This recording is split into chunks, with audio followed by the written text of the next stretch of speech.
Good evening, everyone, and thanks so much for joining us tonight. I'm Shelby Sheehan. And I'm Joe Hart. The Truckee Meadows Water Authority hosting their annual water supply outlook earlier today. Yeah, during the course of the presentation, officials looked at the Truckee River flow projections. News 4's Anthony Ramos standing by down at Wingfield Park with the latest from today's discussion. All important when you're talking about water flows and water supply. Anthony?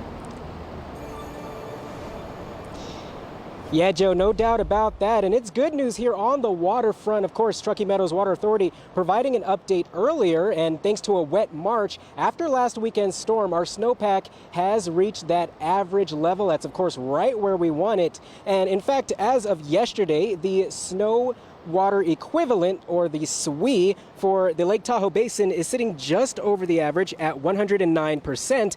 And that's thanks largely in part to the late season winter storm that we saw over the weekend. Now, with yesterday's final snowpack measurement, we've now had the above snowpack since 2023, the last 3 years.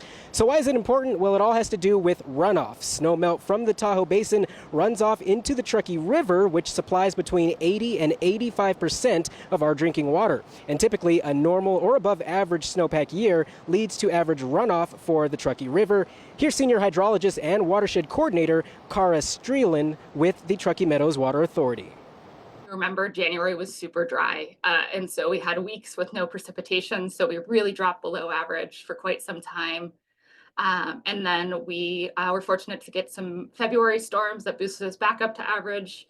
It got dry again, but we've had March storms and then these early April storms. So we were actually above average, like I mentioned, at 109%. And that is what we love to hear, average or above average. Coming up tonight on News 4 Nightly at 6:30, we'll take a look at the drought monitor. They also discussed that in the presentation. We'll compare ours here in northern Nevada to other parts of the state. Live at Wingfield Park, Anthony Ramos, News 4.